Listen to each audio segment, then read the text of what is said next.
ఈ ముఖ్య ఉద్దేశం ఈ రోజున నేను మాట్లాడటానికి ముఖ్య ఉద్దేశం పివి సునీల్ కుమార్ గారు Ambedkar's India Mission founder or అధినేత, whichever name anyone gives.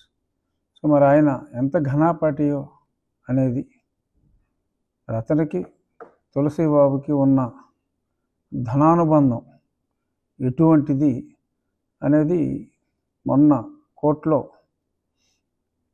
చాలా వివరాలు బయటకు వచ్చినాయి. నేను కూడా ఇంప్లీట్ పిటిషన్ ఉన్నాను కాబట్టి ఆ డీటెయిల్స్ అన్నీ నాకు కూడా అఫీషియల్గా వచ్చాయి. మరి అది ప్రజలందరికీ కూడా తెలియాలి. కోర్టులో ఏం జరిగిందన్నది రోజు కొన్ని పేపర్లో వచ్చినప్పటికీ అసలు వీళ్ళ అనుబంధం గురించి ప్రజలందరికీ కూడా తెలియచేయాల్సిన బాధ్యత ఒక బాధితుడిగా నా మీద ఉంది. కాబట్టి ఇప్పుడు తులసిబాబు ఇతని గురించి క్లుప్తంగా చెప్తా. 6/10/2020 కొంచెం శ్రద్ధగా వినండి. 6/10/2020 నాడు ఈ తులసిబాబు అన్న వ్యక్తిని ఇంకెవడో కిరణ్, వీళ్ళిద్దరిని లీగల్ అసిస్టెంట్స్ అంటే సిఐడికి కొంత న్యాయ నిపుణుల కొరత వచ్చిందట. అందుకని న్యాయ నిపుణులుగా ఈ తులసిబాబుని, కిరణ్ అని ఇంకో వ్యక్తిని నియమించుకుంటానికి అప్పుడేముంది, అప్పుడు అతను దందాలు చేసేవాడు, మరి కొట్టుకొచ్చిన దాంట్లో కొంత పైన ఇచ్చేవాడో ఏంటో, మొత్తం మీద అతను బాగానే సాగింది. సరే, ఏం కౌరులు చెప్పాడో అక్కడ సాగింది బాగానే. అంటే నన్ను కొట్టడానికి ఇదొక 7 నెలల ముందు. సో వీళ్ళిద్దరిని అపాయింట్ చేశాడు లీగల్ అసిస్టెంట్స్గా. జోక్ ఆఫ్ ది మిలీనియం ఏంటంటే, అప్పటికి తులసిబాబు అన్న వ్యక్తికి అతను లాయరే కాదు, డిగ్రీ ఏదో చదివితే చదువుకుని ఉండొచ్చు. లా చదివిన వాళ్ళందరూ లాయర్ కారు. ఎందుకంటే ఒక అడ్వకేట్ అవ్వాలి అంటే దానికి బార్ కౌన్సిల్ రిజిస్ట్రేషన్ ఉండాలి, ఇవన్నీ ఉండాలి, ఎన్రోల్మెంట్ ఉండాలి. అప్పుడైతే కానీ తర్వాత పరీక్షలు రాయాలి. ఏబి 2011 తర్వాత లాయర్లు అయిన వాళ్ళందరికీ ఒక పరీక్ష ఉంటుంది, ఆ పరీక్ష కూడా రాయాలి. ఇతను లాయర్కి ఇవ్వాల్సిన ఒక లాయర్ని అపాయింట్ చేస్తున్నామని చెప్పి అప్పటికి ఎన్రోల్మెంట్ కూడా లేని ఈ వ్యక్తిని, అంటే బేసిక్గా గుండాగిరి చేసేవాడు, ఈ గుండాగిరి చేసేవాడిని అపాయింట్ చేసుకున్నాడు. ఎందుకంటే నేను గతంలో చాలాసార్లు చెప్పా, కలెక్షన్లకు వాడతాడు ఇతన్నాను. అంటే పర్సనాలిటీ చూసి భయపడి డబ్బులు ఇస్తారని ఏంటో కలెక్షన్కి వాడేవాడు. సో ఆ కలెక్షన్ కింగ్ని లాయర్ చేసి లెజిటిమైజ్ చేస్తే అతనికి ఒక బండి ఇవ్వచ్చు, ఆ బండిలో క్యాష్ తెచ్చుకోవచ్చు. మరి ఇటువంటి ఇత్యాదులన్నీ కూడా బహుశా పరిగణలోకి తీసుకుని అతన్ని లాయర్గా, అడ్వకేట్గా, లీగల్ అసిస్టెంట్ అనే పేరుతో ఒక ఆర్డర్ ఇచ్చాడు. తరువాత 16/11/2021లో ఇతను లాయర్గా ఎన్రోల్ అయ్యాడు.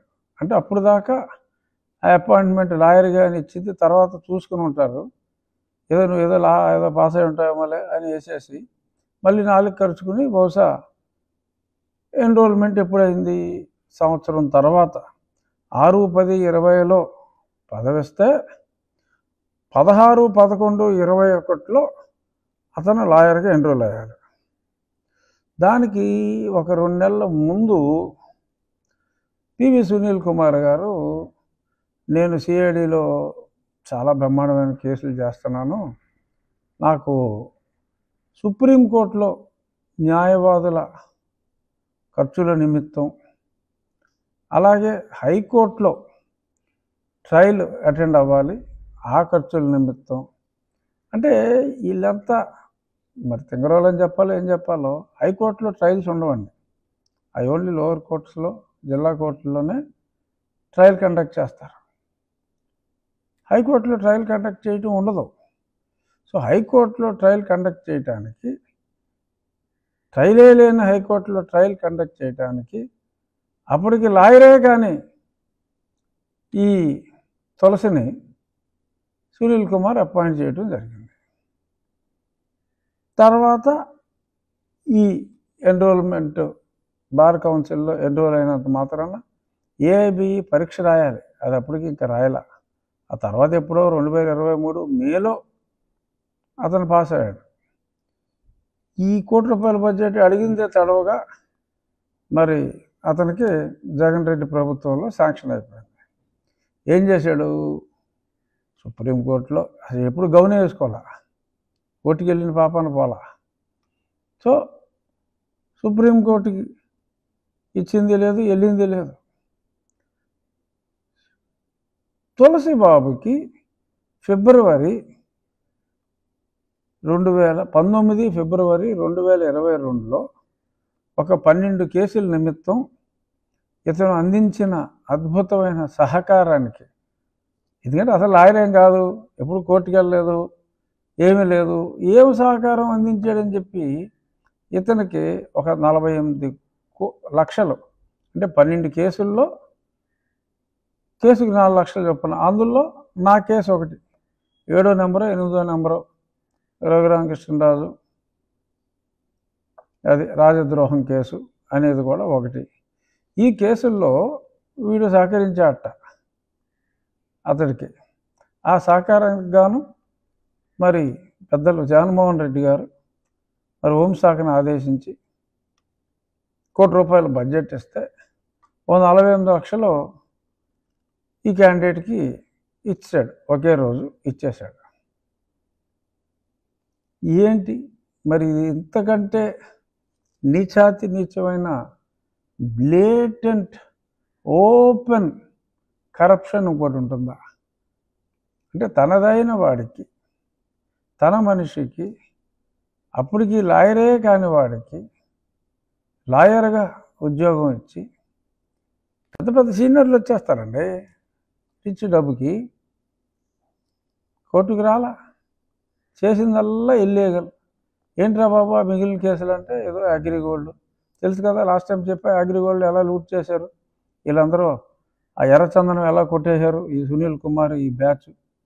ఇదంతా కూడా గతంలో నేను ఎన్నోసార్లు చెప్పాను, రిపీట్ చేయక్కర్లా. కానీ ఇందులో చాలా స్పష్టంగా ఆ అగ్రిగోల్డ్లో ఇంకోటి ఏదో అభయ గోల్డ్ అని ఇంకేదో ఉంది, ఇలాగా కొన్నిటిల్లో అక్రమంగా కేసులు పెట్టేసి మరి అందులో ఈ సహకారానికి, ఈ తులసి సహకారానికి మరి రుణం ఉంచుకోకూడదని మరి ఇతను ఇవ్వటం ఇష్టం లేక మరి తెచ్చుకున్న డబ్బుల్లో మరి ఏమన్నా ఇచ్చేది లేదు తెలియదు. కానీ ప్రభుత్వం సొమ్ము మటుకు, ప్రభుత్వ సొమ్ము అంటే మన సొమ్ము, ప్రజల సొమ్ము, ఆయన 48 లక్షల రూపాయలు ఒకే రోజు ప్రముఖ న్యాయవాది, సీనియర్ న్యాయవాది అయిన గుడివాడ దందాకోర్ తులసి బాబుకి సునీల్ కుమార్ ఇవ్వటం జరిగింది. This is there on record. నిన్న కోర్టులో మరి ప్రభుత్వం తరపున ఈ తన తులసిబాబు బెయిల్ అడిగినప్పుడు ప్రభుత్వం తరపున వాదించిన సీనియర్ న్యాయవాది శ్రీ పోసాని వెంకటేశ్వర్లు గారు కోర్టుకి సబ్మిట్ చేయటం జరిగింది ఈ వివరాలన్నీ. మరి ఇటువంటి ఇన్ఫర్మేషన్ అంతా ఎవరు అఫీషియల్గా తెచ్చుకున్న ఇన్ఫర్మేషన్ సిఐడి ఆఫీసులో ఉంది. మరి అతను లాయర్ కాదని తెలుసు అప్పటికి, మరి ఇంత క్లియర్గా వివరాలన్నీ ఉన్నాయి. మరి కోర్టులోనే జరిగింది. మరి ఇప్పుడైనా సునీల్ కుమార్ మీద బాగా జీతం ఇచ్చి పెంచుతున్నారు. ఎందుకంటే ఐపీఎస్ ఆఫీసర్లకి విఆర్ ఉండదు, ఈ డిఎస్పీలకి వీళ్ళకే ఉంటుంది పాపం ఆ విఆర్. అవి జీతాలు ఉండవు ఆ విఆర్ పీరియడ్కి. మరి ఇతనికేమో సుష్టిగా జీతాలు ఇస్తున్నారు. ఆఫీస్కి వచ్చి సంతకం పెట్టమంటే పెడతలేదు, ఎందుకు పెడతలేదు అంటే అడగరు. మరి ప్రభుత్వం వాళ్ళు కొత్త అల్లుడిని పోషించినట్టు మరి అతను పోషిస్తున్నారు, పని చేయకుండా జీతం ఇస్తున్నారు. అతను హైదరాబాద్లో కుదిరితే అలా అమెరికా, అలా వయా దుబాయ్ వెళ్ళి గోల్ఫ్ ఆడుకుంటున్నాడు. జీతం మటుకు ప్రభుత్వం ఇస్తుంది. సంతకం పెడతానికి ఆఫీస్కి వచ్చి రారా అక్కడే కూర్చోరా అంటే కూర్చోడు. ఏదన్నా అంటే మరి బెదిరింపులు అనుకుంటా. అంబేద్కర్స్ ఇండియా మిషన్ మీటింగులు, మన ఒంగోలులో మీటింగు. ఏం మాట్లాడామంటే ప్రభుత్వం సుప్రీంకోర్టు ఇచ్చిన తీర్పుకి వ్యతిరేకం అంటే 5 జడ్జిలు ఒక జడ్జు ఆ మనసుకు నచ్చినట్టుగా మాట్లాడారు. ఆ విషయం గురించి నేను మాట్లాడుతున్నాను. అసలు మీటింగ్ పెడతానికి హక్కు లేదమ్మా. ఎవడో పిలిస్తే వెళ్ళటానికి. నువ్వు స్థాపించిన సంస్థ ఆర్గనైజ్ చేసిన మీటింగు. మరి అంత ఓపెన్గా బ్లేటెంట్గా మాట్లాడాడు. అయినా నో యాక్షన్. అడ్డంగా దొరికాడు. ఇదే కాదు, దానికి ముందు కూడా ఒక 75 లక్షలు అకౌంట్ ఓపెన్ చేసి కొట్టాడు. డీటెయిల్స్ అన్నీ ఇచ్చాం. మరి ఇన్వెస్టిగేషన్ మొదలైందని నిన్న ఆంధ్రజ్యోతిలో చూసా. నేనే ఇచ్చాను కంప్లైంట్. ఇప్పుడు ఇది కూడా ఏదైతే కోర్టులో ప్రజెంట్ చేశారో అన్ని వివరాలతో దీని మీద కూడా నేను ఏసీబీకి కంప్లైంట్ ఇస్తాను. దీని మీద విచారణ చేయండి అని. చూద్దాం విచారణ ఎంతకాలం కొనసాగుతుందో. ఇక్కడ ఇంకో హైలైట్ ఏంటంటే, ఒక బెదిరింపు అనేది ఒకటి నేర్చేసుకున్నారు వీళ్ళు, అంబేద్కర్స్ ఇండియా మిషన్ వాళ్ళు. తైక్వాండో శ్రీను అని ఈ ఆర్గనైజేషన్కి వైస్ ప్రెసిడెంట్. ఎక్కడో విజయనగరం, శ్రీకాకుళం ఆ ఏరియా. అతను ఓపెన్గా స్టేట్మెంట్ ఇచ్చాడు. నేను హిందూ పేపర్లో చదివా కొద్ది నెలల క్రితం. పివి సునీల్ కుమార్ని హెరాస్ చేసేస్తున్నారు ఈ కొత్తగా వచ్చిన ఈ కూటమి ప్రభుత్వం అని హెచ్చరించాడు. మా ఎస్సీలందరూ తిరగబడితే ప్రభుత్వాన్ని కూల్చేస్తామన్నట్టుగా మాట్లాడాడు తాయక్వాండో శ్రీను. మరి కొందరు అంటున్నారు ఆ ప్రాంతంలో ఉన్న కూటమి నాయకులు కొందరితో ఆ తాయక్వాండో శ్రీనుకి సన్నిహిత సంబంధాలు ఉన్నాయని కూడా. అది నిజమో కాదో నాకు తెలియదు, కావచ్చు కాకపోవచ్చు.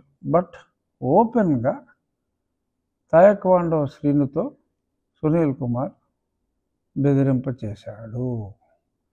స్టేట్మెంట్స్ ఆర్ దేర్, విజువల్స్ ఉన్నాయి, పేపర్ ఐటమ్స్ ఉన్నాయి, హిందూ పేపర్లో వచ్చింది.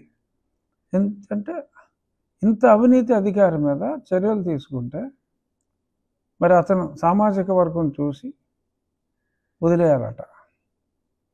ఆయన నీతిపరుడట, గొప్ప ఆఫీసర్ అట. సో ఈ రకంగా ఓపెన్గా బెదిరింపులకు కూడా వాళ్ళు పాల్పడుతున్నారు. మరి ప్రజలు అపోహపడతారు, ఎందుకంటే ఆ బెదిరింపులు ఓపెన్గా చేస్తున్నారు. నేను చాలా స్పష్టంగా అతని పాత్ర ఉంది.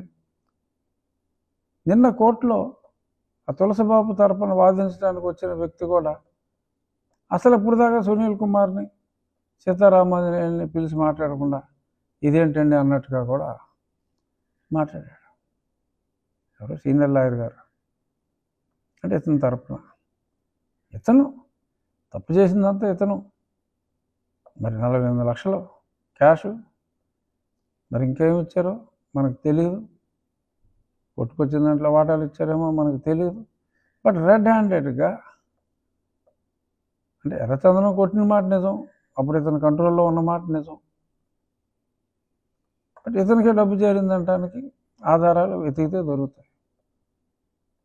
బట్ ఆ 9 టెక్నాలజీస్ పేరు మీద ఓపెన్ చేసిన అకౌంట్, అది కూడా ఈ తులసిబాబు, ఈ సునీల్ కుమార్ గ్యాంగ్. మరి ఇలాగా ₹1 కోటి తీసేసుకుని లాయర్ కానీ ప్రముఖ లాయర్కి అతనే గుండా, అతనే లాయరు, అతనే ఆలినాలు, మరి అతని ద్వారా ఇలా లూటీ చేసిన దానికి మరింత ఓపెన్గా కోర్టులో కూడా ప్రభుత్వమే సబ్మిట్ చేసింది. ఎందుకంటే ఆ కేసులో మరి ప్రభుత్వమే సబ్మిట్ చేసింది వివరాలు. మరి ప్రభుత్వం సబ్మిట్ చేసిన ఆ వివరాల మీద మరి ప్రభుత్వం యాక్షన్ తీసుకోవాల్సిన అవసరం ఉంది. ఇప్పటికైనా నా మనవి, వాళ్ళు ఊపే ఉడతూపులకి దయచేసి ఎవరూ భయపడద్దు. చట్టం అందరికీ సమానం. ఎవరు ఎవరిని కూడా దూషించకూడదు, ద్వేషించకూడదు. తప్పు ఎవడు చేసినా శిక్ష అందరికీ సమానం. సో అంచేత ఎవరో ఒక వర్గం వాళ్ళు ఇంకో వర్గం వారిని బెదిరించారని చెప్పి అమ్మోయ్ వాళ్ళకి ఏదో ఎక్కువ ప్రొటెక్షన్ ఉందని మనకు ప్రొటెక్షన్ లేదని అనుకోవద్దు. చట్టం అందరికీ సమానం. కేవలం చట్టం చెప్పింది కులం పేరుతో దూషించవద్దు అని. ఎవరు దూషిస్తారండి? ఎవరో దూషించరు. ఆ కల్చర్ ఎప్పుడో పోయింది, అసలు లేదు ఆ కల్చర్. మరి సెన్సస్లో కూడా మనం చూస్తున్నాం, మన సుప్రీంకోర్టు కూడా స్పష్టంగా చెప్పింది, ఒకసారి మతం మారిన వారు ఎటువంటి ఎస్సీ ఎస్టీ కేసులు పెడతానికి మతం మారితే అర్హత లేదు. మరి చర్చిలు చూస్తే 30,000 చర్చిలు ఉన్నాయి. మరి దాని ప్రకారం చూస్తే 22% ఉన్నారని నేను ఎప్పుడూ జగన్మోహన్ రెడ్డి సీఎం అయిన కొత్తలోనే నేను చెప్పడం జరిగింది. దానికనే మరి అతను క్రిస్టియన్, మరి ఇతను క్రిస్టియన్, సునీల్ కుమార్ ఈ ముసుగులో తిరుగుతున్న క్రిస్టియన్. మరి వీళ్ళందరూ కలిసి నన్ను కుట్ర చేసి అప్పుడు నన్ను ఏదో పైకి పంపాలని చూశారు. వెంకటేశ్వర దయతో బతిగా. ఇది ఎన్నోసార్లు చెప్పాను నేను. ఇంకా బెదిరించాలని చూడటం, మనం బెదిరిపోవటం అనేది సమంజసం కాదు. ఇప్పటికే ఎంతో ఆలస్యమైంది. కోర్టులో ప్రభుత్వ న్యాయవాది ఇతను ఈ డబ్బు తీసుకొని సుప్రీంకోర్టు న్యాయవాదులకు ఇవ్వాలి, ట్రయల్ లేని హైకోర్టులో ట్రయల్ చేయడానికి ఇవ్వాలి అని చెప్పి లాయర్ కాని ఒక లాయర్కి డబ్బులు ఇచ్చిన తర్వాత కూడా, ఇంకా అది కోర్టులో సబ్మిట్ చేసిన తర్వాత కూడా ప్రభుత్వ ప్లేడర్ గారు ఇంకా అతను ఉపేక్షించటం న్యాయమా అన్నది ప్రజలు ఆలోచించండి. న్యాయం అనుకుంటే న్యాయం అని చెప్పండి, ఇది అన్యాయం అనుకుంటే అన్యాయం అని చెప్పండి. చెప్పటమే నా ధర్మం. బాధితుడిగా అవతల వ్యక్తి ఎంత దుర్మార్గంగా నోటుకొచ్చినట్టు పేలుతూ, నా నియోజకవర్గానికి కూడా మొన్న పోలీస్ స్టిక్కర్ వేసి అసలు బొమ్మేసి అంత ధైర్యంగా మనుషుల్ని పంపించి ఎక్కడికక్కడ గొడవలు చేసే ప్రయత్నం చేస్తూ ఉన్నా కూడా ఇంకా ఉపేక్షించటం సమాజానికి మంచిది కాదు అనే ఉద్దేశంతో ఇప్పుడు నేను ఇంత స్పష్టంగా చెప్పవలసిన అవసరం వచ్చింది. This is my information which was submitted by the government in the court. Thank you. చూసారు కదండి. మరి ఈ వీడియో కనుక మీకు నచ్చినట్లయితే ఒక లైక్ కొట్టేసి మీ అభిప్రాయాన్ని కూడా కామెంట్ బాక్స్లో తెలియజేస్తూ ఇలాంటి ఇంట్రెస్టింగ్ అప్డేట్స్ కోసం మా ఛానల్ని సబ్స్క్రైబ్ చేసుకోండి.